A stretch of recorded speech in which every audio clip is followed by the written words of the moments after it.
नमस्कार दर्शकों, बात आज की चैनल के कार्यक्रम आर पार में मैं निपुण भार्गव आपका स्वागत करता हूं। हमारे चैनल है श्री सुरेंद्र चतुर्वेदी जी की अनुपस्थिति में उनके बोल मैं आपके समक्ष पेश कर रहा हूं। तो आइए शुरू करते हैं।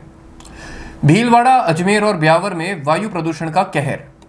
दीपावली की रोशनी या जहर की धुंध।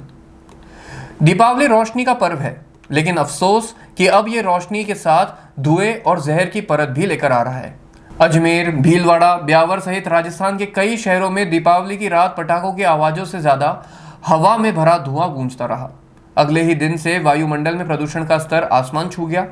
PM 2.5 और PM 10 कणों ने मानक सीमा से कई गुना ऊपर पहुंचकर वातावरण को जहरीला बना दिया है। सबसे ज्यादा मार उन लोगों पर पड़ी जिनकी सांसें पहले ही किसी बीमारी से बोझिल थी। अस्थमा, COPD और एलर्जी वाले मरीजों की हालत बिगड़ गई। अस्पतालों के OPD में अगले ही दिन मरीजों की संख्या बढ़ गई। जिन बच्चों ने रंग बिरंगे पटाखे जलाए, वही अब इनवेलाइन और नेबुलाइजर के नीचे बैठकर सांस ले रहे हैं। यह विडंबना है कि जिस पर्व को हमने प्रकाश और खुशहाली का प्रतीक बनाया, वही अब प्रदूषण और असहनीय धुएं का कारक बन गया है।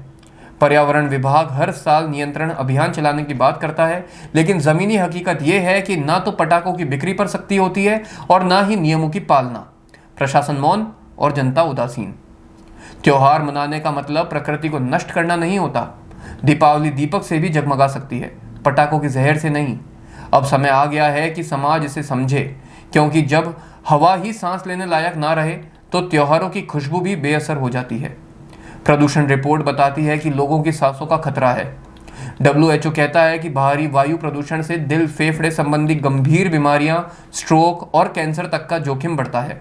PM 2.5 के दीर्घकालिक संपर्क से मृत्यु दर में भी वृद्धि दर्ज हुई है। देश भर के अस्पतालों ने दिवाली के बाद सांस संबंधित केसों में इजाफे की जानकारी दी है। बच्चों और वृद्धों तथा अस्थमा और COPD के मरीजों में तेजी से लक्षण बिगड़े हैं। वरिष्ठ चिकित्सक भी त्योहारी धुएं को इसका मुख्य कारण मान रहे हैं। कार्बन के छोटे कण गहरे फेफड़ों तक पहुंचते हैं, इसलिए खांसी, सांस फूलना, ब्रोंकाइटिस और संक्रमणों का खतरा बढ़ता है।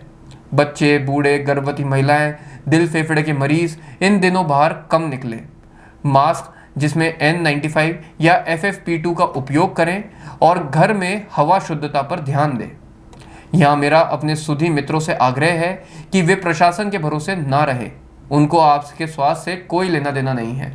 उनकी नौकरियां पक्की है और शानदार वेतन मिल रहा है। आपको अपने स्वास्थ्य का ध्यान खुद रखना है।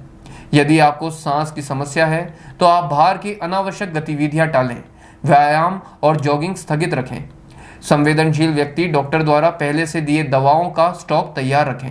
यदि तेज खांसी, सांस में कमी, छाती में दर्द या नीला रंग दिखाई दे तो तुरंत नजदीकी अस्पताल पहुंचे।